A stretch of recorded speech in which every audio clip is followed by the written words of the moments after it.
এইটা গতকাল দুপুর থেকে তোলা ভিডিও।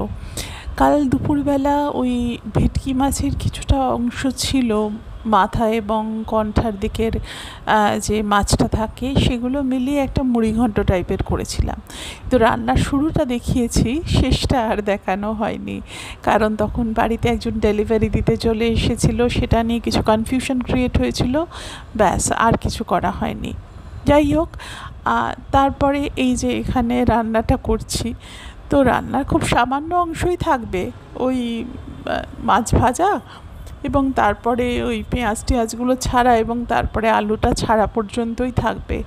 তারপরের ভিডিওটা আর করতে পারিনি, বললাম। এরপরে আমি আজকে একদম স্ট্রেট চলে এসেছি, কারণ কালকে আর আমার ভিডিও করার মতো সেরকম কোনো কিছু ছিল না, তো সেজন্য কালকে আর কিছু করিনি। আর আজকে আমি বন্ধুর বাড়ি এসেছি। মুশকিলটা হলো সকাল থেকে আমি অন্তত ৪৫ মিনিট আমি বিভিন্ন অ্যাপে ঘোরাফেরা করেছি এবং কোনো রাইড পাইনি। শেষকালে আমি ট্রেনে করে, মানে লোকাল ট্রেনে করে, তারপরে আবার বাসে করে শেষে পৌঁছলাম বন্ধুর বাড়িতে। যাই হোক, বন্ধু যে আয়োজন করেছিল সেইটা বরং বেশ উপভোগ্য ব্যাপার, সেটা আমি দেখাচ্ছি খানিকক্ষণের মধ্যেই। এই যে স্টেশনে বেজার মুখে আমি বসে আছি, স্টেশন চত্বরটা বেশ ফাঁকা ফাঁকা, কারণ তখন অলরেডি বেলা ১২টা বেজে গেছে। তো আমার মতো আর অবস্থা কার হয়েছে, যার জন্য সেটা শেয়ার করি। হ্যাঁ, আমি তো স্যাটারডে, আমি শনিবার দিন আমি নিরামিষ খাই, তো নিরামিষে কী খাবো তোমাদের দেখাচ্ছি। এটা হচ্ছে ছোলার ডাল, ওকে, এটা রাত্রের জন্য অবশ্য।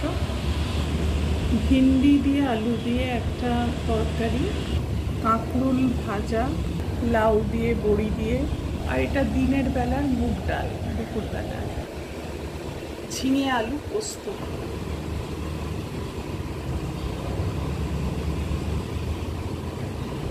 ফুলকপি আলুর তরকারি।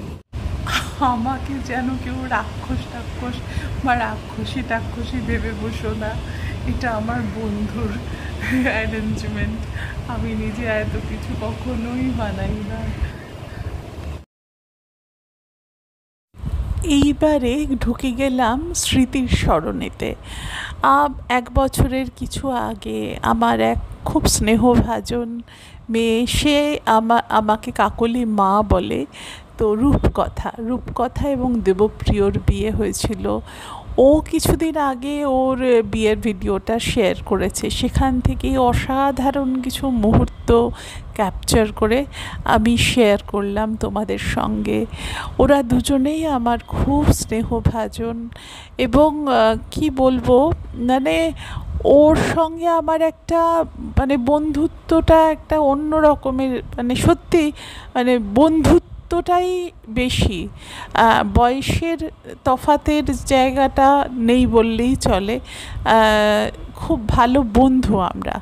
তো কদিন আগে আবার এই বোধহয় অক্ষয় তৃতীয়ার আগের দিন আমাকে ফোন করে বলল যে, কাকলিমা, বাড়িতে কী বলে, ফুলকপি আছে, পটল আছে, আলু আছে, তুমি একটু অন্যরকম রেসিপি কিছু বলো, যেগুলো খুব চলতি এবং খুব ওয়েল নোন রেসিপি, সেগুলো আমার সব ট্রাই করা হয়ে গেছে, তুমি আমাকে কিছু বলো। তো আমি আমার ঝুলি থেকে কিছু বললাম ওকে, এবং ও সেগুলো ট্রাই করেছে কিনা সেটা অবশ্য আমি আর জানতে পারিনি। ও নিশ্চয়ই জানাবে, কারণ অনলাইন, মানে ওয়ার্ক ফ্রম হোম করে, বাড়ি সামলায়, বরকে নিত্য নতুন রান্না করে খাওয়ায়, নতুন সংসার ওরা যে এত সুন্দর করে উপভোগ করছে, এটা আমার বড় ভালো লাগে।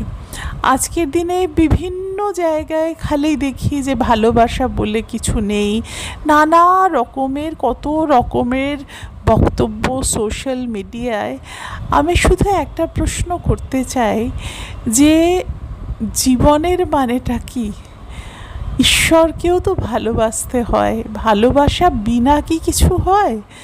আমার তো মনে হয় না। খেতে গেলেও খাওয়াটাকেও ভালোবাসতে হয়, বাঁচাটাকেও ভালোবাসতে হয়। সেখানে মানুষকে ভালো না বেসে পারা যায়?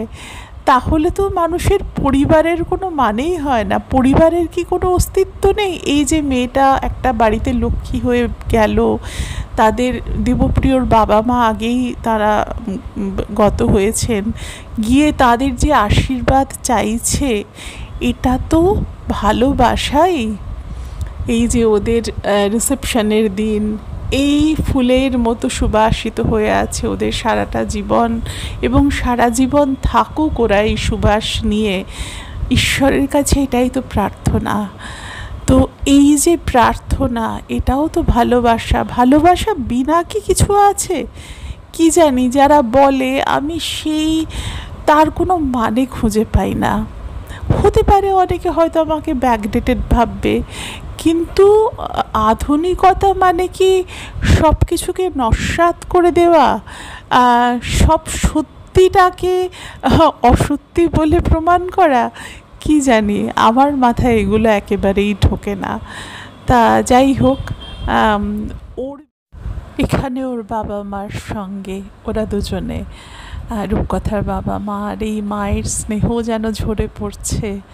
এও কি ভালোবাসা নয়?